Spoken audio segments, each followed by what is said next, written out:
Welcome students. हमने topic discuss किया था Lenz's law and direction of induced EMF का, तो उसी से रिलेटेड एक प्रॉब्लम सॉल्व करेंगे ताकि हमारा कॉन्सेप्ट मजीद क्लियर हो सके। तो हमारे पास प्रॉब्लम ये है कि solenoid of 100 turns and area of cross section 4.0 centimeter square is transferred from a region where there is no magnetic field to one where the field is 0.5 Tesla in 0.02 second which is parallel to the cross sectional area of the solenoid। ठीक है, हमें कहा गया है कि हमारे पास एक solenoid है। सोलेनॉइड हमारे पास एक वायर होती है जिसको बहुत से टर्न्स दिए जाते हैं। ठीक है, तो ये जो हमारे पास सोलेनॉइड है, हमें बताया गया है कि इसके जो नंबर ऑफ टर्न्स हैं वो कितने हैं, वो हैं 100। ठीक है, जिसे हम एन से डिनोट करेंगे। और जो इसका एरिया ऑफ क्रॉस सेक्शन है वो कितना है, वो है 4 सेंटीमीटर स्क्वायर। ठीक है, अब ये कहा गया है कि जो हमारे पास सोलेनॉइड है पहले एक जगह पे रखा हुआ था जहाँ पे मैग्नेटिक फील्ड नहीं थी, फिर उसे आहिस्ता आहिस्ता ऐसी जगह पे लाया गया जहाँ पे जो फील्ड है वो 0.5 टेस्ला है, और उसे एक रीजन से दूसरे रीजन में कितने टाइम में लाया गया, 0.02 सेकेंड में। ठीक है, और आगे हमें ये भी बताया गया है कि ये जो हमारे पास मैग्नेटिक फील्ड है, जो दूसरे रीजन में जब हम इस सोलेनॉइड को लाए तो उस रीजन में जो मैग्नेटिक फील्ड है वो पैरेलल है इसके क्रॉस सेक्शनल एरिया के। ठीक है, यानी कि अगर इस डायरेक्शन में हमारे पास मैग्नेटिक फील्ड है, ठीक है, जिसे हम बी से डिनोट करेंगे, तो जो हमारे पास क्रॉस सेक्शनल एरिया है उसकी डायरेक्शन भी यही है। ठीक है, एरिया की जैसे कि हम डायरेक्शन देखते हैं नॉर्मल के थ्रू, तो जो हमारे पास ये सोलेनॉइड है इसका क्रॉस सेक्शनल एरिया पैरेलल है इस मैग्नेटिक फील्ड बी के। ठीक है, तो आगे हमें कहा गया है कि हमने फाइंड आउट क्या करना है, हमने फाइंड आउट ये करना है कि how large is the average induced EMF in the solenoid. कि देखें, जब हम इस सोलेनॉइड को एक रीजन से दूसरे रीजन में ला रहे हैं, यानी कि उसके अंदर से जो मैग्नेटिक फील्ड है उसमें चेंज आ रहा है, क्योंकि पहले एक रीजन में तो हमारे पास मैग्नेटिक फील्ड नहीं थी, दूसरे में जब हम ला रहे हैं तो ऑब्वियसली उसके थ्रू मैग्नेटिक फील्ड में चेंज आ रहा है। तो उस मैग्नेटिक फील्ड के चेंज होने की वजह से इस सोलेनॉइड में एक ईएमएफ इंड्यूस होगा। ठीक है, अब हमें कहा गया है कि जो ईएमएफ इंड्यूस होगा वो कितना होगा, तो हमने इस तरह करना है, वो फाइंड आउट करना है। और उसके लिए सबसे पहले इस तरह करते हैं कि डेटा लिख लेते हैं कि हमारे पास क्या क्या क्वांटिटीज गिवन है इस प्रॉब्लम में।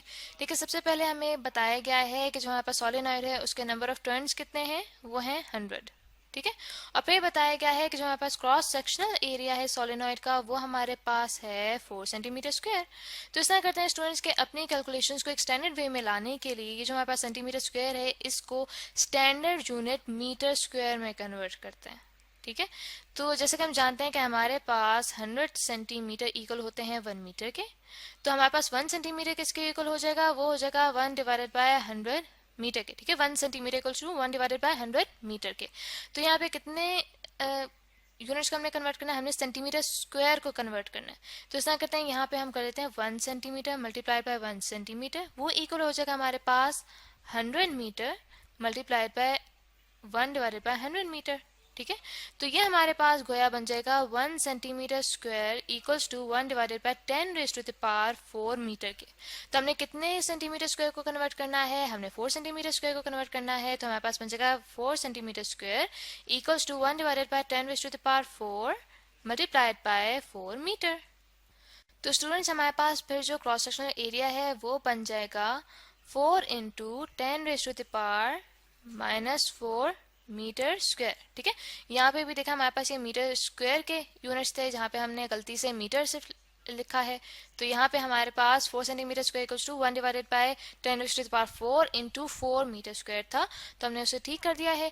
तो आगे हमें बताया गया है कि कितने टाइम में हमने उस सोलेनॉइड को एक रीजन से दूसरे रीजन में रखा है। हमारे पास जो वो टाइम गिवन है वो हमारे पास है delta t equals to 0.02 second.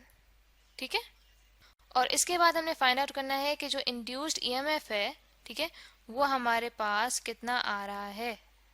तो स्टूडेंट्स अब इस तरह करते हैं कि सोल्यूशन स्टार्ट करते हैं अपने प्रॉब्लम का। ठीक है, तो जो हमारे पास इंड्यूस्ड ईएमएफ होता है उसका हमारे पास एक्सप्रेशन आता है E equals to -n into delta phi by delta t. ठीक है, तो यहाँ पे जो हमारे पास ये मैग्नेटिक फ्लक्स है इसकी वैल्यू सबसे पहले कैलकुलेट करते हैं। तो स्टूडेंट्स हमारे पास जो फ्लक्स सोलेनॉइड के अंदर से पास होता है उसके हमारे पास जो फॉर्मूला होता है वो होता है phi equals to B dot A. ठीक है, तो हमारे पास जब इस डॉट प्रोडक्ट को ओपन करें तो हमारे पास आ जाएगा B A cos of theta, ठीक है, कॉज ऑफ थीटा। अब देखिए हमने ये देखा है कि हमारे पास क्वेश्चन में गिवन है कि जो क्रॉस सेक्शनल एरिया है और जो हमारे पास मैग्नेटिक फील्ड है वो दोनों एक दूसरे के पैरेलल है, ठीक है। तो दैट मीन्स कि हमारे पास जो थीटा है वो 0 आ जाएगा, इन दोनों के दरम्यान में एंगल 0 होगा, और जो कॉस 0 होता है वो हमारे पास 1 होता है, इसलिए सिंपली हमारे पास यहाँ पे आ जाएगा फाई इक्वल्स टू बी ए। अब देखिए हमने दो मैग्नेटिक फ्लक्स अब फाइंड करने, एक जब हम रीजन नंबर 1 में थे, ठीक है, रीजन नंबर 1 में जो हमारे पास मैग्नेटिक फील्ड थी वो हमारे पास 0 थी, इसलिए जो हमारे पास मैग्नेटिक फ्लक्स है वो भी 0 हो जाएगा। इसी तरह जब हम रीजन नंबर 2 में आए तो वहां पे तो मैग्नेटिक फील्ड मौजूद थी, तो हमारे पास जो मैग्नेटिक फ्लक्स है उसकी वैल्यू कैसे आएगी, B इंटू ए, और जो हमारे पास वहां पे मैग्नेटिक फील्ड थी उसके हमारे पास स्ट्रेंथ थी 0.5 टेस्ला, जो कि मल्टीप्लाई होती है एरिया, क्रॉस सेक्शनल एरिया से सोलेनॉइड के, जो कि हमारे पास वैल्यू आई थी 4 इंटू 10⁻⁻⁴ मीटर स्क्वायर, ठीक है। तो कैलकुलेटर से कैलकुलेट करने के बाद जो मेरे पास वैल्यू आ रही स्टूडेंट्स वो आ रही है 2 इंटू 10⁻⁻⁴ वेबर, ठीक है।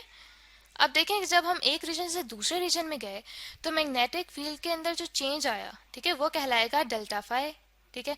और वो हम कैसे करेंगे कि अगर हम रीजन 1 वाले मैग्नेटिक फ्लक्स को फाई 1 कह दें और रीजन 2 वाले जो हमारे पास मैग्नेटिक फ्लक्स है उसको हम फाई 2 कह दें, ठीक है, पहले वाले को फाई 1 दूसरे वाले को फाई 2, तो हमारे पास जो डेल्टा फाई आएगा, ठीक है, वो हमारे पास आ जाएगा फाई 2 माइनस फाई 1, ठीक है। तो ये हमारे पास सिंपली आ जाएगा 2 इंटू 10⁻⁻⁴ वेबर माइनस 0, तो ये हमारे पास आ गया 2 इंटू 10⁻⁻⁴ वेबर, जो कि हमारे पास है चेंज इन मैग्नेटिक फ्लक्स, ठीक है। तो स्टूडेंट्स अब इस तरह करते हैं, डेल्टा फाई की हम वैल्यू पुट करेंगे इस एक्सप्रेशन में जो कि हमारे पास इंड्यूस्ड ईएमएफ का था, इसको हम कह देते हैं इक्वेशन नंबर 1।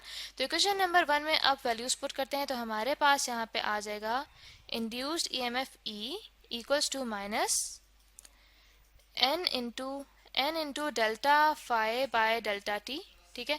यहाँ पे वैल्यूज पुट करें तो हमारे पास है माइनस एन, हमारे पास कितना था, नंबर ऑफ टर्न्स हमारे पास था 100, ठीक है, जो कि आगे मल्टीप्लाई हो रहा है डेल्टा फाई से, डेल्टा फाई की अभी वैल्यू हमारे पास आई है 2 इंटू 10⁻⁻⁴ वेबर, जो कि डिवाइड हो रहा है टाइम से, टाइम हमारे पास कितना था, वो था हमारे पास 2 इंटू 10⁻⁻² सेकेंड।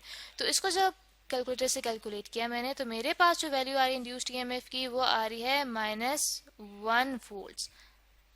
तो स्टूडेंट्स यहाँ पे जो हमारे पास ये नेगेटिव साइन है, ये नेगेटिव साइन शो करता है कि जो ईएमएफ इंड्यूस हो रहा है ये अपोज कर रहा है उस सोर्स को, उस कॉज को जो कि चेंज ला रहा है। और यहाँ पे हमारे पास चेंज किस में आ रहा था, हमारे पास मैग्नेटिक फील्ड में चेंज आ रहा था, क्योंकि हम सोलेनॉइड को एक रीजन से दूसरे रीजन में लेके गए, ठीक है, जिनमें मैग्नेटिक फील्ड जो है वो डिफरेंट थी।